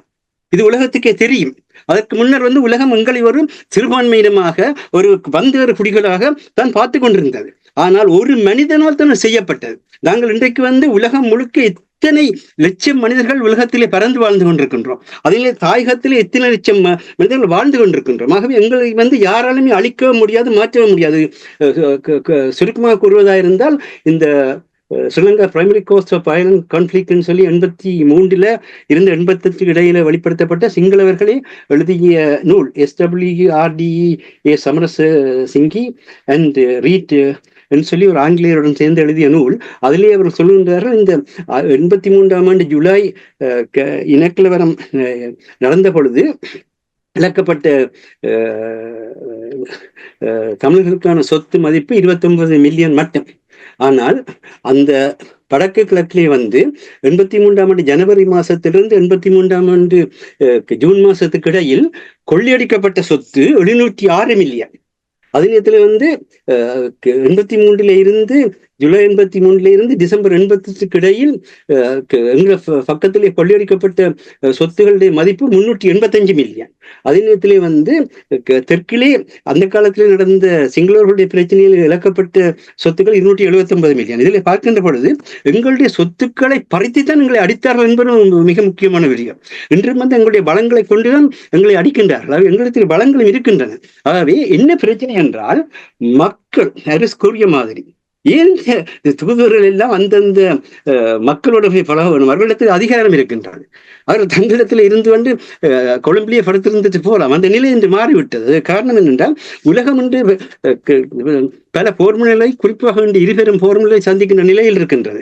உலகத்தினுடைய புதிய அரசியல் ஒழுங்குமுறை என்பது மாறுபட்ட நிலையில் இருக்கின்றது, கொந்தளித்துக் கொண்டிருக்கின்றது. இந்த சூழ்நிலையில் அவர்கள் உலகத்தில் இருந்த எல்லா மக்களுக்கும் தாங்கள் அவர்களுடைய ஜனநாயகத்துக்கும் அவர்களுடைய வாழ்வுக்கு முறைமைக்குமான பாதுகாப்பாக இருப்போம் என்பதை தூதுவர்கள் மக்களிடம் சென்று செல்கின்றார். அதை நீங்கள் செய்கின்றீர்கள். நான் கேட்கின்றேன், இன்று தமிழரசு கட்சி பல் சொல்லட்டும், இன்றைக்கு வந்து யாழ்ப்பாணத்தில் எத்தனை ஈழத்தமிழ் இளைஞர்கள் வேலை இல்லாமல் இருக்கின்றார்கள். இன்று பல் சொல்லட்டும், யாழ்ப்பாணத்தில் படித்து உரிய வேலையை பெற முடியாத நிலையில், அல்லது கூலிக்கேற்ற திறமைக்கேற்ற வேலையும் வேலைக்கேற்ற ஊதியமும் பெற முடியாத நிலையில் எத்தனை தமிழறிஞர்கள் உங்களால் கூற முடியுமா? யாழ்ப்பாணத்தில் எத்தனை வைத்தியசாலைகள் பாதிக்கப்பட்டிருக்கின்றன, அவர்களுடைய தன்மையை உங்களால் கூற முடியுமா? யாழ்ப்பாணத்தினுடைய மக்களுடைய, சாதாரண மக்களுடைய பிரச்சனை, யாழ்ப்பாணம் சொல்கின்ற பொழுது எல்லாத்தையும் உள்ளடக்கி சொல்கின்றோம். ஏனென்றால் யாழ்ப்பாணம் என்று சொல்லி தயவு செய்து இப்பொழுது இருக்கிற ஜஃப்னா டவுன் என்று அந்த சொல்லி குறிக்கவில்லை. யாழ்ப்பாணம் என்று சொல்லி வடக்கு கிழக்கை உள்ளடக்கிய யாழ்ப்பாண அரசு இருந்த காரணத்தினால் அதை பேசிக் கொண்டிருக்கின்றோம். அது தவிர தென் தமிழகத்தையும் வட தமிழகத்தையும் இணைத்த ஒன்றாகத்தான் யாழ்ப்பாணம் சொல்லி இருக்கின்றதே தவிர அது வந்து ஒரு தனித்த சொல்லாக இருக்கவில்லை. இந்த இடத்தில் எங்களுடைய பகுதியில் இருக்கிற எத்தனை மக்கள் வறுமை கோட்டைக்குள் இருக்கின்றதாக சொல்லுகிறீர்களா? சொல்லுங்கள் பார்ப்போம். அல்லது இந்த வலிந்து காணாமல் ஆக்கப்பட்டவர்களுக்காக இப்பொழுது 2500 நாட்களுக்கு மேலாக தெருவிலே, இந்த குளிரிலே, காற்றிலே, வெயிலிலே வாடி வதங்கிக் கொண்ட சமுதாயம் இருக்கின்றது. இந்த சமுதாயத்தை பற்றி எத்தனை தூதரங்களுக்கு எடுத்து வைத்தீர்கள், எத்தனை நாடுகளுக்கு சென்று தூதரத்தீர்கள், என்ன மாற்றத்தை கொண்டீர்கள்? நீங்கள் பெரிய சட்டத்திறனிகள் முழங்கிக் கொண்டிருக்கின்றீர்களே, சட்டத்தினாலே எங்களை ஒடுக்குகின்றார்களே, அந்த சட்டம் ஒடுக்கப்படுகின்ற பொழுது அந்த சட்டம் எங்களுக்கு உரியதல்ல என்று சொல்கின்ற இந்த தன்மையை நீங்கள் செய்தீர்கள். நீங்கள் கையாளாக தன்மை உள்ளவர்கள் என்றதை வெளிப்படுத்திக் கொண்டிருக்கள். இவ்விதமான கையாளாக தன்மை உள்ளவர்கள் நீங்கள் இந்த இடத்தில் இருந்து நீங்கினால் இளைய சமுதாயம் எழுந்து வரும். ஒரு இளைய சமுதாயம் எழுந்து வந்துதான் தேசிய தலைவர்கள் தலைமையில் ஒரு மிகப்பெரிய தேசம் நிர்மாணத்தை செய்தது. அதே போல மீளவும் இளைய சமுதாயம் எழுந்து வந்து ஜனநாயக வழிகளை செய்வதற்கான ஆற்றல் இளைய சமுதாயத்தில் இருக்கின்றது. அதை தயவு செய்து, அதுக்கு மிகச் சிறிய உதாரணம் தான் அர்ச்சுனா ராமநாதனுடைய அந்த வைத்தியத்துறையிலே இருந்த அந்த பிரச்சனைகளை வெளிப்படுத்திய பின்னர் இன்று வடக்கு கிழக்கில் இருக்கின்ற எல்லா வைத்தியசாலைகளிலும் ANE, அதாவது அவசர சிகிச்சை பிரிவு உடனடியாக தொடங்கப்பட வேண்டும் என்ற ஒரு நிலையே வருகின்றது. ஆகவே ஒவ்வொரு மக்களும் தங்களுடைய துறையில் அந்தந்த துறையில் தயவு செய்து அவர்களுக்கும் சொல்கின்றோம், நீங்கள் எந்த துறையில் அனுபவமாக இருக்கின்றீர்களோ, எந்த துறையில் படித்திருக்கிறீர்களோ அந்த துறையில் நின்று பேசுங்கள். நீங்கள் மற்ற துறைகளுக்கு வருகின்ற பொழுது நீங்களும் தடுமாறுகின்றீர்கள். ஆகவே உங்களுடைய அனுபவத்தை எதுவும், அதான் தொல்காப்பியம் சொன்ன வசனம், சிறந்தது பயிற்சல் இறந்ததன் பயணி, உங்களுக்கு எது சிறந்தது என்று படுகின்றதோ அதை கூறுங்கள் என்று தான் கூறுகின்றோம். அதுக்கு இந்த பொதுமொழியை பயன்படுத்துங்கள். நீங்கள் கூறிய விடயங்கள் எவ்வாறு இந்த தமிழ் பிரதிநிதிகள் தமிழர்களுடைய நிலைமைகளை புரிந்து கொள்ளவில்லை என்பதை நாங்கள் போறீங்கள் இல்லையே, நீங்கள் உங்க மக்களை எங்க சந்திக்கிறீங்க? இத்தனை தடவைகள் நாங்கள் கூறிவிட்டோம். இதற்காகத்தான் அந்த கேள்வியை கேட்டேன் மாஸ்டர். அதாவது பாருங்கள், தெரிவு செய்யப்பட்ட நாடாளுமன்ற உறுப்பினர்கள் அவர்களுக்கு ஆதரவாக இருக்கின்ற ஊதுகுழல் ஊடகங்கள் அதை பரப்புரை செய்து கொண்டு இருப்பதனால் மக்களுடைய நிலைமைகளை புரியாவிட்டால் அடுத்த கட்டத்துக்கு தமிழ் மக்கள் செல்ல முடியாது, தங்களுடைய இறமையை உறுதிப்படுத்த முடியாத ஒரு சிதறி போயிருக்கின்ற நிலைமையை தான் பார்க்கின்றது. இதனுடைய ஒரு வெளிப்பாட்டை தான் அங்கே பரவலாக தமிழ் தரப்பினரும் பார்த்து கொண்டிருக்கிறார்கள். அங்குள்ள களநிலை இதுதான். இவற்றை ஒரு அடிப்படையில் மாற்றத்தை கொண்டு வரவில்லை என்றால் இங்கிருந்து பயணிப்பது மிகவும் கடினமான ஒரு விடயமாகத்தான் நான் அதை பார்க்கிறேன் மாஸ்டர். நன்றி. மிகவும் சிறப்பாக நீங்கள், நான் நினைக்கிறேன், எங்களுடைய மக்கள் இதை புரிந்து கொள்ள வேண்டும், இந்த நிலைமைகளை புரிந்து கொள்ள வேண்டும். புரிந்தால்தான் அந்த மன உறுதியோடு நாங்கள் செயற்பட வேண்டும். அந்த மனத்திடத்தோடு இருந்தபடியால் தான் இனம் அப்பொழுது ஒரு வீர இனமாக உலக அறிய அளவில் எங்களுடைய விடயங்களை எடுத்துச் சென்றது. நன்றி மாஸ்டர். அரசு அவர்களுடைய மாஸ்டர் கூறிய விடயங்களை வைத்து இப்ப நாங்கள் பார்க்கும் பொழுது மக்களுடைய நிலைமைகள் தொடர்பாக நாங்கள் அடிக்கடி பேசி இருக்கின்றோம். அரசியல்வாதிகளுக்கு மக்களுடைய நிலைமைகள் தெரிந்தால்தான் என்ன நடக்கின்றது. ஆனால் அவர்களுக்கு எந்த ஒரு விதத்திலும் அந்த மக்களுடைய நிலைமைகளை அறிந்து கொள்வதற்கு, புரிந்து கொள்வதற்கு எந்த ஒரு விருப்பமும் இல்லை என்பதை தெளிவாக காட்டுகின்றது. 15 ஆண்டுகளில் ஒன்றுமே நடக்கவில்லை. ஏன் இந்த நிலைமைக்கு காரணம் என்ன என்று நான் அறிந்து கொள்ள விரும்புகிறேன் என்றால், இப்ப மாஸ்டர் கூறி அவ்வளவு விடயங்களை நீங்கள் எடுத்து பார்த்தீர்கள் என்றால், இப்பொழுது நாடாளுமன்ற உறுப்பினர்களாக இருக்கின்றவர்கள், சரி, கொழும்பில் இருந்தவரை விட்டுவிட்டு மற்றவர்களை நாங்கள் பார்த்தோமாக இருந்தால் எல்லோருக்கும் அப்பொழுது இருந்த நிலைமை தெரியும், தமிழ் மக்களுடைய அர்ப்பணிப்புகள் தொடர்பாக தெரியும். ஏன் இதை புரிந்து கொள்ள முடியாமல் இருக்கிறார்கள்? ஏன் இந்த மாற்றத்தை ஏற்படுத்த முடியாமல் இருக்கிறார்கள்? உண்மைதான். என்று சொன்னால், முதலில் உங்களுக்கு நீங்கள் உங்களை யார் என்று நீங்கள் அறிய வேண்டும் என்று சொன்னால் முதல் உங்களுக்கு உங்கள் வரலாறு தெரிய வேண்டும். எனவேதான் தேசியத்தலைவர் சொன்னார், வரலாறு என்ற வழிகாட்டி என்று. இப்ப மாஸ்டர் இப்ப பாருங்கள், மாஸ்டர் சொல்லும் போதுதான் பெருமளவான தகவல்கள், இதுக்குத்தான் இப்படியான அனுபவசாலிகள் வேணும் என்றது. சீனா கம்யூனிஸ்ட் கட்சி தொடர்பாக கூறினார் அந்த காலத்தில். இதெல்லாம் நாங்கள் மறந்து விடுகிறோம். ரஷ்யா எவ்வாறு இருந்தது என்று கூறினார். அவர் கூறியது அப்படியே சரி. ஏனென்றால் அவன் தன் நாட்டு நலனை, எங்களுக்கு எதிராக இல்லை, அவன் தன் நாட்டு நலனுக்காக செயற்படுறானே தவிர ஒருபோதும் எதிராக இல்லை. நாங்கள் அவர்களை எதிராளியாக மாற்றுகிறோம். அந்த ஒரு பண்பாடு எங்களிடம் இருக்குது. அந்த பண்பாட்டை நாங்கள் அடுத்த சந்ததிக்காவது இல்லாது செய்ய வேண்டும். எல்லோரையும் எதிரியாக பார்ப்பது ஏன் அப்படி நாங்கள் நடத்துவதற்கு, அது உண்மையில ஒரு அநாகரிகமான செயல்பாடு. அப்படி நடப்பதற்கு காரணம் என்ன? அதைத்தான் நான் இப்ப கூற வந்தேன். வரலாறு தெரியவில்லை உங்களுக்கு. அதாவது அரசியல் என்றது இவர்கள் என்ன யோசிக்கிறார்கள் என்று சொன்னால், சரியா தனியாக சட்டம் படித்து விட்டு அரசியலுக்கு வந்துவிடும். சட்டம் படித்து விட்டா நீ நீதிமன்றத்துக்கு போகலாமே, நீ அரசியலுக்கு வர தேவையில்லை. நீ சட்டம் படிக்க நீ நீதிமன்றத்துக்கு போ, இது சரியோ அது பிள்ளையோ ஒன்று தராசை வச்சு அளந்து சொல்லி போட்டு நீ வீட்டை போடு. ஆனால் அரசியல் என்றது அப்படி இல்லை. நீ மக்களுக்கு, இப்ப பாருங்க, அரசனுக்கும் படைத்தளபதிக்கும் என்ன வித்தியாசம்? படைத்தளபதி சண்டை களத்தில் மட்டும்தான் யோசிப்பான், சண்டையை மட்டும்தான் அவன் யோசிப்பான், அது எப்படி வெல்லும். ஆனால் ஒரு அரசன் தான் சண்டையையும் மக்களையும் இணைச்சு பார்த்து யோசிப்பான், தன் நாட்டு நலனையும். அப்படி என்று போதுதான் அவன் அரசனாகிறான், அவன் மற்றவன் தளபதியாகிறான். அதுதான் அந்த வித்தியாசம். சட்டம் படிச்சவன் எல்லாம் அரசியலுக்கு வந்து சரி, அதுக்கும் ஒழுங்கா சரி, நீ வந்த அப்புறம் அதை தேடி படிச்சியா? அதுக்கும் கிடையாது. இப்ப நாங்கள் எத்தனையோ இடத்துல ஏன் சிலதுகளை நாங்கள் ரெக்கார்ட் பண்ணுகிறோம் என்று சொன்னால், இப்படியான அனுபவங்கள் எங்களிடம் இருந்து மறைந்து போகாம இருக்கிறது தான் ஆவணப்படுத்துகிறோம், புத்தகமாக வெளியிடுகிறோம் என்று சொன்னால் இதுதான் முக்கியமானது. இவ்வாறான இப்ப மாஸ்டர் கூறியது போல சிம்பிளா அவர் சொல்லிட்டு போயிட்டு, அதாவது உங்கள்ட்ட இருந்த சாதிய முறையை கூட ஒழிப்பதற்கு சீனா தான் உங்களுக்கு முதல் அடித்தளம் போட்டு கொடுத்திருந்தது. இப்ப பாத்தீங்கன்னு சொன்னால், அன்றைக்கு ஒரு அரசு தலைவர் பேசுகிறார், சீனா அங்கு வருகின்றது, அங்க வடக்குல இருக்கிற ஒரு அரசியல் தலைவர், சீனா அங்கு அரசியையும் இதையும் கொண்டு வருகிறது, அது தமிழ் மக்கள் எங்களோட பாதுகாப்புக்கு அச்சுறுத்தலானது என்று. அவர் என்ன பிரச்சனை என்று சொன்னால், அவர் இந்தியா தூதரகத்தை சந்தோஷப்படுத்துவதுதான் அவற்ற தொழில். அதுல யாழ்ப்பாணத்தில் இருக்கிற இந்திய தூதரகத்தை எப்படியும் சந்தோஷப்படுத்தினால் ஏதாவது ஒரு டின்னருக்கோ ஏதாவது கூப்பிடுவாங்க. அதுதான் அவற்ற அரசியல். அதோட அவற்ற அரசியல் முடிஞ்சிடும். நீங்கள் மக்கள்கிட்ட இருந்து சிந்தித்தீர்கள் என்று சொன்ன இப்ப மாஸ்டர் கூறியது போல. இப்ப பாருங்கள், இவர்கள் தங்களுக்கு விருப்பமானவர்களை திருப்திப்படுத்துவதும் தங்களுடைய பொக்கெட்டுகளை பாதுகாப்பதற்கும் எப்படி செயற்பட்டு கொண்டே இருந்தால், பாருங்கள், நிலம் தொடர்ச்சியாக அபகரிக்கப்படுகிறது. கடந்த வாரமும் நிலம் அபகரிக்கிறார்கள். 87 விதமான படையணிகள் வடக்கு கிழக்கில் இருக்கிறார்கள். அங்கே 5 பேர் கூடி கதைக்க முடியாத நிலை இருக்கின்றது. எங்கிருந்து எங்களுடைய கட்டுப்பாட்டுகள் எப்படி கொண்டு வருவது? இதுதான் என்னுடைய கேள்வி. அதுக்குத்தான் இப்ப நீங்கள் பார்த்தீர்கள் என்று சொன்னால் அதுக்கு பல வழிகள் இருக்கின்றன. அந்த வழிகளை அவங்க காட்டுகிறார்கள். இப்ப மேற்குலகமாக இருக்கலாம், இந்தியாவாக இருக்கலாம், அமெரிக்காவாக இருக்கலாம். அவங்க ஒரு நாட்டின் இறமையை மீறி செய்ய முடியாது. ஆனால் அவங்க ஒரு சைனை காட்டுவாங்க. நீங்கள்லாம் அதை பற்றி பிடிக்க வேணும். உதாரணமாக இன்றைக்கு நீங்கள் டெய்லி மிரரை தூக்கி பார்த்தீங்கன்னு சொன்னால் முதலாவது ஒப்பீனியன் கோலம் ரிசல்யூஷன் 46-1 அதை பற்றித்தான். அதுல என்ன சொல்ல வாரான் என்று சொன்னால், அவன் சொல்றான், இலங்கையில் நடைபெற்ற இனப்படுகொலை தொடர்பாக நீங்கள் இந்த சாட்சியங்களை சேகரித்தல் பாதுகாத்தல் தொடர்பாக நீங்கள் தீர்மானத்தை நிறைவேற்றி இருக்கிறீர்கள். ஆனால் 1964 73 ஆண்டு வரையிலும் கம்போடியாவில் அமெரிக்கா 5 லட்சம் தொன் வெடிகுண்டை வீசியது, 1,50,000 பேர் இறந்தார்கள்.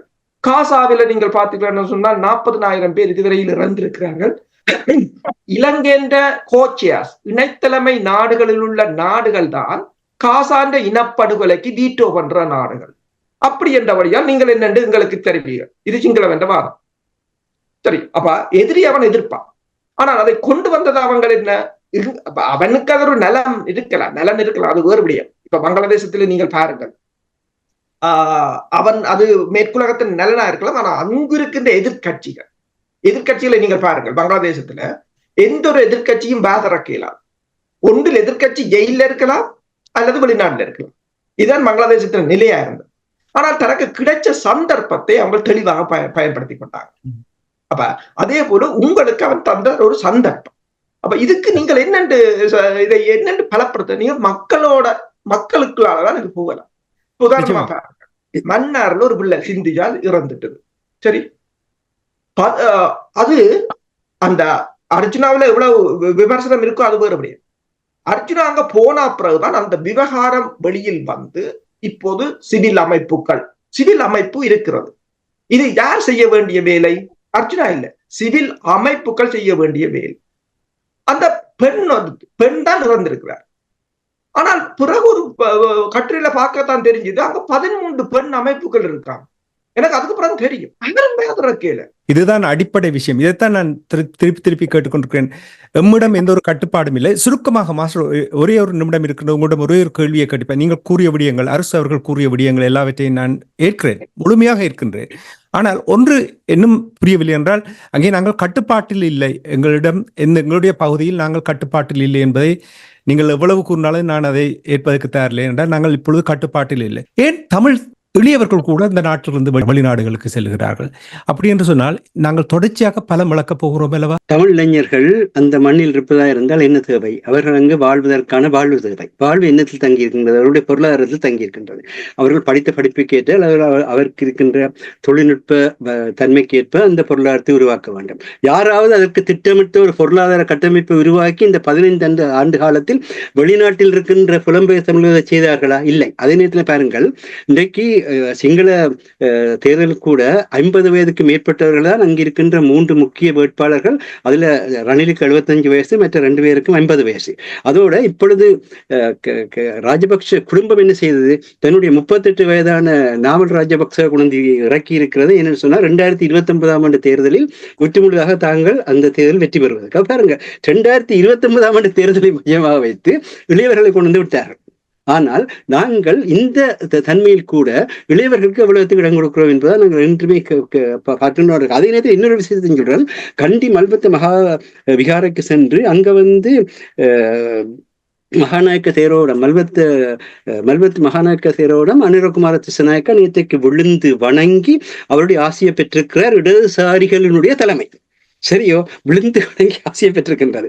இன்னொரு பக்கத்துல பாத்தீங்கன்னு சொன்னா அந்த திலித் ஜாவீர் என்ற சுயேட்சையாக போட்டியிடுற சிங்களவர் வந்து யாழ்ப்பாணம் தங்களுடைய பிரதேசம் என்று காட்டுவதற்கு யாழ்ப்பாணத்துல தன்னுடைய கமன்பில பின்னணியில வந்து யாழ்ப்பாணத்தில் தன்னுடைய தேர்தல் பிரச்சாரத்தை ஆரம்பிக்கிறார். ரணிலும் நாமல் ராஜபக்ஷம் அனுராதபுரத்துல தங்களுடைய பழமையின் அடிப்படையில ஆரம்பிக்கின்றார்கள். அதே நேரத்தில் வந்து சஜித் வந்து குருநாகல்ல போய் ஆரம்பிக்கின்றார். இதெல்லாம் பார்க்கின்ற பொழுது அவர்கள் தங்களுடைய பாரம்பரியங்களையும் உள்ளடக்கி அதே நேரத்தில் அந்த சிங்கள பௌத்த வாழ்வதத்தை அடிச்சு குத்துற அந்த தன்மையில் இது சிங்கள நாடு, பௌத்த சட்டங்களுக்கு அப்பால நீ ஒன்றுமே வாழ முடியாது என்றுதான் வெளிப்படுத்துகின்றார். ஆனால் அவர்கள் தங்கள் இறமையை அவர்கள் வெளிப்படுத்துகின்ற பொழுது உலகம் அவர்களுக்கு பின்னால் ஈடுபட்டுக் கொண்டு செல்கின்றனர். நாங்களே செய்கின்றோமா, இனியாவது செய்வோமாக இருந்தால் அதுதான் ஒரே ஒரு விடிவாக அமையும். நாங்கள் இந்தியாவுக்கு எதிரானவர்கள் எடுத்து விடாதீர்கள். இந்திய துணைக்கண்டத்தினுடைய கூறாக நாங்கள் இருக்கின்றோம் என்பதும் இந்தியாவினுடைய பிராந்திய மேலாண்மையை மீறி எதுவுமே செய்ய முடியாதுன்னு எங்களுக்கு தெரியும். அதற்காக நாங்கள் இந்தியாவுக்கு அடிபணிந்து போகவில்லை. நீங்கள் கேட்டீர்கள் இந்த யார் வழிகாட்டலாம் என்று. தேசிய தலைவர் அவர்கள் 1978களில் மிக தெளிவாக அவருக்கு தெரியும், அந்த நேரத்தில் எங்களுடைய மனித வலுவும் எங்களுடைய கடலும் இந்தியா தன்னை பாதுகாப்பதற்கு தேவையாக இருக்கின்றது என்பது தெரியும். அதற்காகத்தான் அவர்கள் எல்லாவற்றையும் செய்கின்றார்கள் என்பதும் தெரியும். அந்த நேரத்தில் அங்கு சென்றார்கள். அவர்களுக்கு பக்கத்துணையாக நின்று கடைசி கட்டு மட்டும் எங்களுடைய கடல்களுக்கு ஊடாக எங்களுடைய மனிதர்களுக்கு ஊடாக இந்திய மத்திய அரசுக்கோ அல்லது இந்தியாவோட ஒருமைப்பாட்டுக்கோ எதிராக எதுவுமே வராதபடி பாதுகாத்தல் என்பது உண்மை. எங்களுக்கு பிரச்சனை இருக்கலாம், ஆனால் அந்த பாதுகாப்பு இருந்தது. ஆனால் அதை இந்தியா உணரவில்லை என்பதைத்தான் சொல்கின்றோம். நாங்கள் உங்களுடைய தன்மையை புரிந்து கொள்கின்றோம். சீனாவும் எங்களுடைய நாடுதான். சீனாவுக்கு வந்து இந்த வர்மக்கலையை கொண்டு போய் கொடுத்ததே தமிழகத்தில் தான் போனது என்பது அவர்களுக்கே தெரியும். ஆசிய நாடுகள் எல்லாமே எங்களுடைய நாடுகள். நாங்கள் ஆசிய மக்களாகவும் இருக்கின்றோம், உலக மக்களாகவும் இருக்கின்றோம். உலகத்தின் மூத்த குடிகள் என்ற முறையிலே உலகத்தில் இருக்கின்ற எல்லா நாடுகளிலும் கூட எங்களுக்கு தொடர்பு இருக்கின்றது. அந்த நிலையில் நாங்களும் வாழ்வோம், நீங்களும் வாழுங்கள். எங்களுடைய நிலையை நீங்கள் ஏற்றுக்கொள்கின்ற பொழுது உங்களுடைய நிலையை நாங்கள் பாதுகாப்போம் என்கிற செய்தியை தான் இந்தியாவுக்கும் சொல்ல விரும்புகின்றோமே தவிர எந்த ஒரு நாட்டையும், பிரித்தானியா உட்பட எந்த ஒரு நாட்டையும் நாங்கள் பகைக்கவோ வெறுக்கவோ இல்லை. எந்த இனத்தையும் முடிக்கவில்லை. சிங்கள இனத்தை கூட சொல்கின்றோம். எங்களுக்கான பாதுகாப்பை நீங்கள் உறுதிப்படுத்துவீர்களா இருந்தால் உங்களுடைய பாதுகாப்பு, உங்களுடைய பொருளாதார தன்மையை நாங்கள் ஒரு வருடத்துக்குள் மூலம் நிறுவோம் என்று அவர்களுக்கு அடித்து கூறி உறுதி கூறுகின்றோம். அதனால்தான் நீங்களே செயல்படுகின்றீர்கள் என்பதை நாங்கள் அவர்களுக்கு சுட்டிக்காட்டுகின்றோம். நன்றி மாஸ்டர். நிச்சயமாக நீங்கள் கூறுவது போல் இங்கே அடிக்கடி நாங்கள் கூறிக்கொண்டு வருவது, இந்தியா தன்னுடைய நலன் கருதி செயல்படுகிறது, சீனா தன்னுடைய நலன் கருதி செயல்படுகிறது, ஸ்ரீலங்கா தன்னுடைய நலன் கருதி செயல்படுகின்றது. தமிழினம் தங்களுடைய நலன் கருதி செயல்பட வேண்டும். தங்களுடைய கட்டுப்பாட்டை இழந்து நிற்கின்ற, தங்களுடைய சுய லாபத்துக்காக பயன்படுத்துகின்ற அரசியல்வாதிகள் யாராக இருந்தாலும் இவற்றை இனம் கண்டு தமிழ் மக்கள் வெகு விரைவாக, நீங்கள் அடிக்கடி கூறுகின்றது மண், அந்த மக்கள் தங்களுடைய இறமையை பாதுகாக்க வேண்டும். அதுதான் ஒரே ஒரு வழி என்று செயல்படும் வரை. இன்னொரு சிறிய செய்தி என்னென்றால், சுமந்திரன் போய் இந்த மாகாண சபை தேர்தல் திருத்த சட்டத்தை தன்னுடைய நிறைவேற்றி 13 நான் நிறைவேற்றுவேன் என்று உறுதிப்படுத்துங்கள் என்று ரணிலிடம் போனார். அவர் ஒரே வசனம் தான் சொன்னார். இதை நான் செனட் சபையில எல்லாம் செய்கிறேன்னு சொன்ன நான் இப்ப ஏன் வாரீங்கள் என்று. முடிஞ்சது கதை. ஏனென்றால் உலகத்துக்கு தெரியும் செனட் சபை முடிந்து விட்டது என்று. அந்த செனட் சபையோட அந்த பிரச்சனை முடிஞ்சுது. அப்ப செனட் சபையோட முடிகிற கதையை நீ இப்ப ஏன் தூக்கொண்டு வாராயின்னு சொல்லி முகத்தில் அடிச்ச மாதிரி சொன்னார். என்ன மாதிரியாக அடிவேன்றீங்க நீங்க, மிகப்பெரிய சட்டத்தரணிகள் சொல்லி நீங்கள் அடிவேன்றதை பார்த்து நாங்கள் அழுகிற நிலையை வைக்கின்றீர்கள் என்பது அந்த கவலையாக இருக்கின்றது. இந்த சூடு சுரணை இல்லாத ஒரு கோபானித்தனமாகத்தான் பலர் பார்க்கிறார்கள். இந்த மாற்றங்களை ஏற்படுத்த வேண்டும். எனக்கு மிகவும் மகிழ்ச்சி, உங்களையும் அரசர்களையும் என்று சீண்டி விட்டேன். உண்மையான நிலைமைகளை கொண்டு வந்து விட்டீர்கள். எங்களுடைய மக்கள் இதை தொடர்ச்சியாக சுதந்திரம் நாங்கள் உற்சாக ஒதுக்கவில்லை. நீங்கள் உங்களுடைய சட்டத்தண்ணி திறனை வைத்து எத்தனையோ பயங்கரவாத வழக்குகளில் வந்து எத்தனையோ பேர் விடுதலை செய்தீர்கள். அதுக்காக உங்களை அந்த தன்மைக்கு நன்றி கூறுவோம். அதோடு நில்லுங்கள், வெளியே வந்து குழப்பாதீர்கள். நீங்கள் துறைசார் நிபுணர், அதோடு நின்று விடுங்கள் என்றதான் நீங்கள் கூறுகிறீர்கள். சரி, நான் இங்கே இப்ப நிகழ்ச்சியை நிறைவு கொண்டு வராவிட்டால் அடுத்த தொகுப்பாளர் எனக்கு இங்கே நல்ல ஒரு சவுக்கடியாக தரப்போகிறார். சரி, இன்றைய இலக்கின் சிந்தனை நிகழ்ச்சியை இதோடு நிறைவுக்கு கொண்டு வருகின்ற நிகழ்ச்சியில் பங்கெடுத்த தமிழறிஞர் மூத்த ஆய்வாளர் ஃபட்மார் மாஸ்டர் அவர்களும் போரியல் ஆய்வாளர் அரசு அவர்களுக்கும் நன்றியை கூறிக்கொண்டு இந்த நிகழ்ச்சியை நான் ஞானி நிறைவுக்கு கொண்டு வருகின்றேன். நன்றி, வணக்கம் மாஸ்டர். நன்றி, வணக்கம் அரசு அவர்களே. நன்றி, வணக்கம்.